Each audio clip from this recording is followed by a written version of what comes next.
track rates very, very overrated.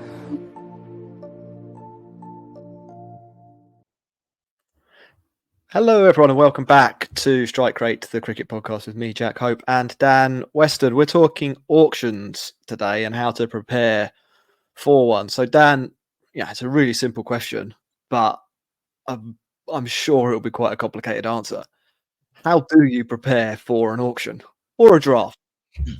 Well, I know we've got a lot to get through, so I'm going to try and make it a little bit more sort of time efficient if I can. Okay, so just to give you some context about maybe like what I would have done ahead of the IPL auction, it might be, I would say, probably a good 6 weeks of work, if not longer.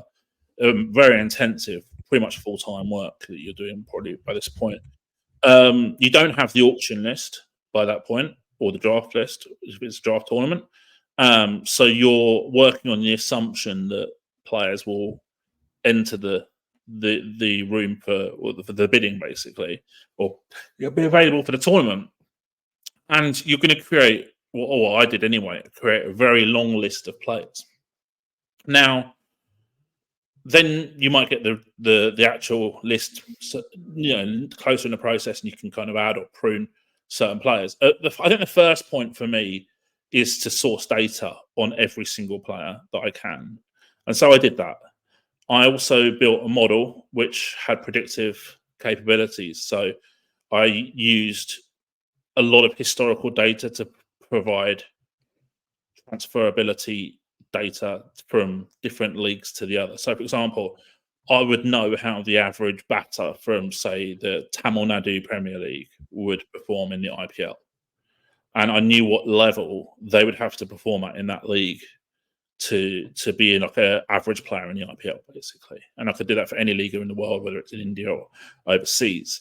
So then I built a model, and I had expected data for every player in the auction list.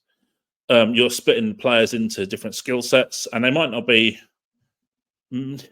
broad skill sets. They're not going to be broad skill sets. So when I say a broad skill set, I'm talking about batter, bowler, all-rounder. They're going to be much more niche than that. So it'd be like, I don't know, middle order spin hitter or anchor opener or whatever it might be. You know, that there's a lot more nuance than just batter, bowler, all-rounder.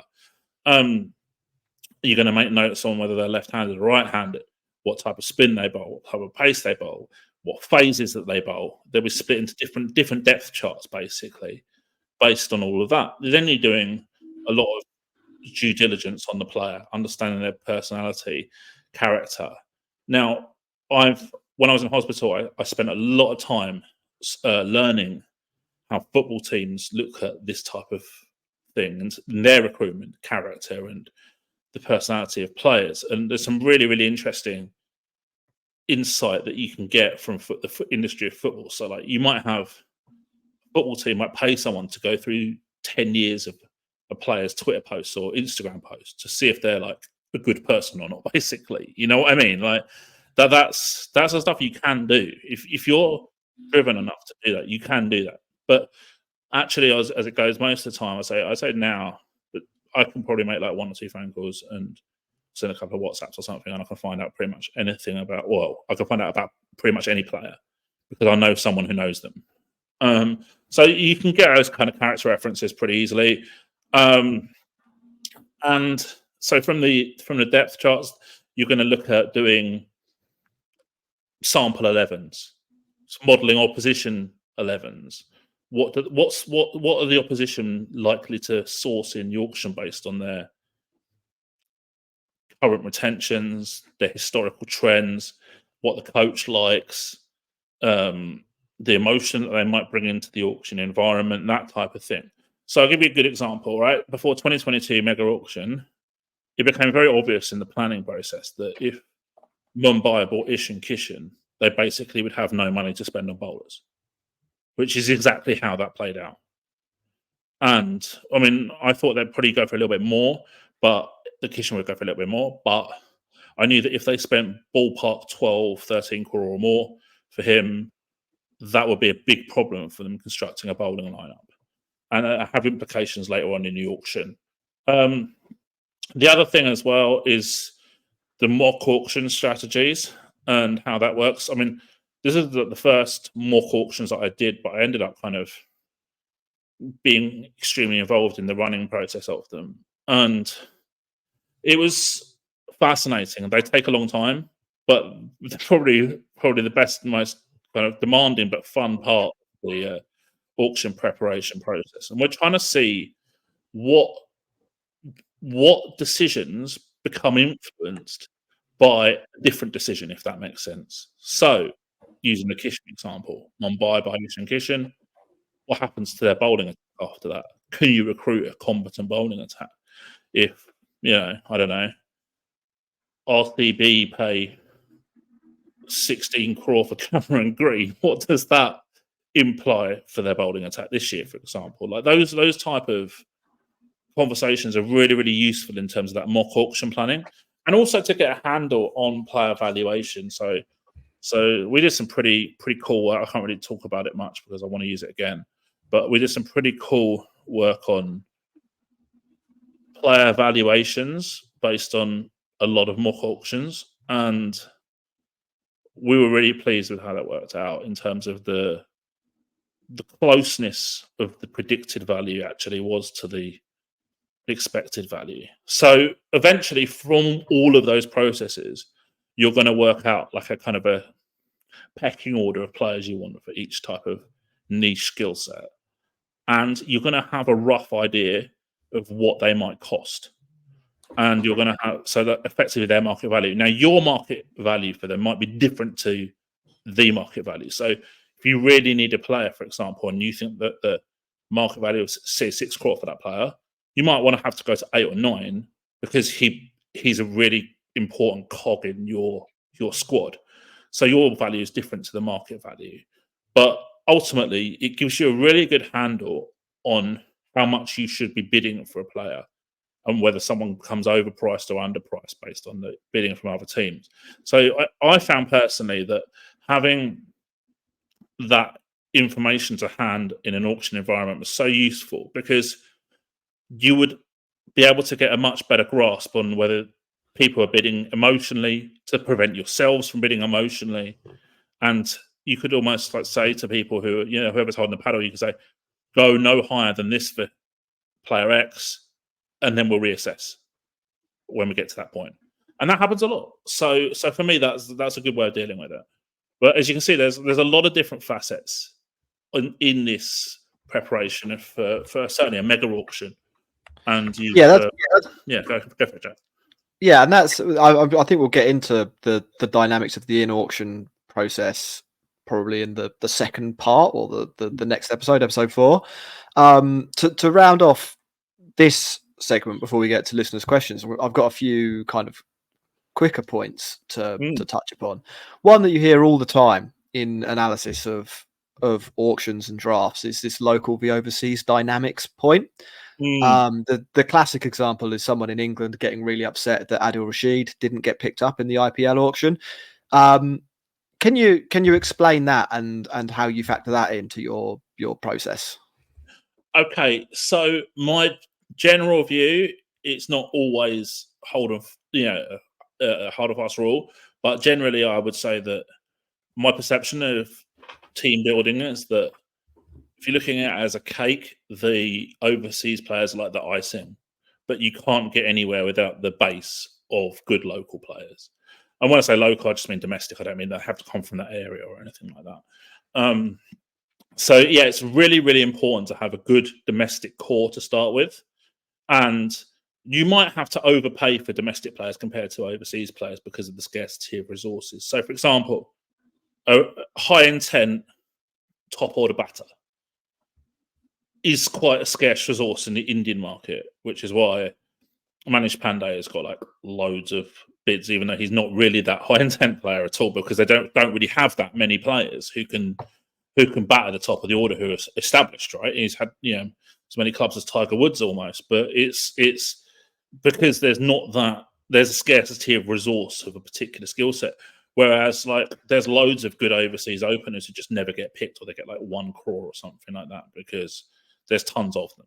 So it's about scarcity of resources, and it's that has a major influence on pricing. So going back to what you were saying about Adil Rashid and I think it was Michael Vaughan who really kicked off a couple of years back on this point in the most notable way, is that IPL teams perceive that their local spinners, or so domestic spinners, can do as good or similar job to overseas spinners, or a capable job, and not use an overseas slot, because you can only pick 4 overseas in your starting 11. You've got to really use those players in areas where perhaps the local pool isn't as strong, and they perceive that other skill sets are more viable for those overseas player slots than a leg spinner or just a spinner. Great. Another quick one. How do you identify a bargain? You talked a little bit about market forces and so on, or market values and so on.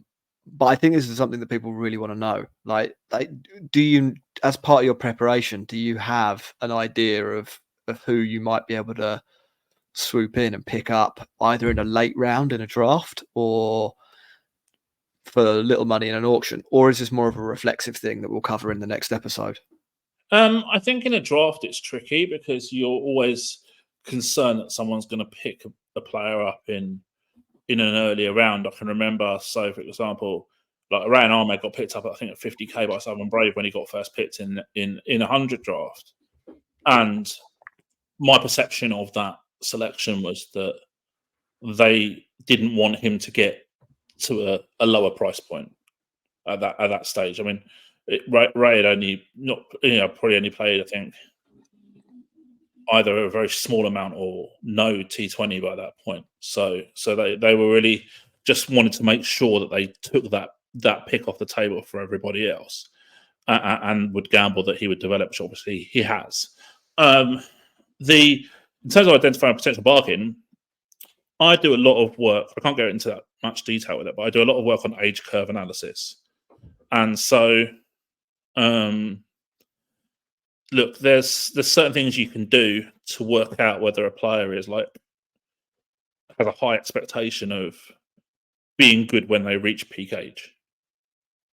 So, one player ahead of the mega auction that I did that I was convinced would be a really good player was Tilak Varma, but ultimately the cards didn't fall for us in that situation, and he went to Mumbai. But all the analysis that I did in terms of age curve analysis said that he was going to be like a superstar, and within 2 years now he's still young and he's playing for India, so then he's on course for that, right?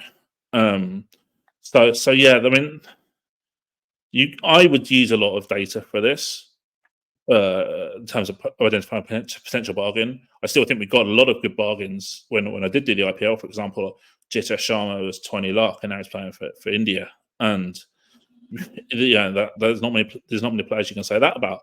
So yeah, there's a lot of work that goes into that, but ultimately a player is only a bargain if no one else can understand their value too. Final question then, Dan. There's 2 people want the same player, that's when the bidding goes crazy, right? Yeah, for sure.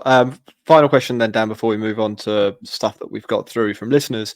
Prior to an auction, to what extent do ownership or team management get involved in this process, or in your experience, or? It depends. I'll be honest. I felt that when I was doing the IPL, for example, the management were extremely supportive, and the ownership was extremely supportive. Especially if you're able to talk eloquently about why a certain player was valuable, what skill sets they offered, and why they were a good option based on their skill sets. I felt that you would get backed. But I'm not necessarily sure that that's always the case with a lot of teams. I'm certain it's not the case with a lot of teams. I know that owners do get way more involved than they should, which to me makes no sense, because as an owner, you're effectively appointing people to do the jobs that they're experts in. You should be delegating them that responsibility. Owners in football have made decisions in the past. It's hardly ever ended up well. So use that as as a benchmark, basically. And like if you're an owner of a football team or cricket team, you've probably got a lot of money. Fair to say. And if you've probably got a lot of money, you've either inherited it and been really, really lucky, or you've earned it in business, right? So if you earn a lot of money in business, you should understand already that you have to employ experts to do the day-to-day running of your business. You don't get like whoever owns Sainsbury's. Oh, okay. Well, actually, no. I want to buy this type of frozen food today because, like, in terms of stock, like there's someone else who does that for them. So why don't he have that? Why do owners want to be so hands-on in cricket? For me, I think the answer is that they look at it as a hobby as opposed to an actual viable business. On some occasions. Great. Dan, I think that wraps up part 2. We will take a really short break and be back with your questions in part 3.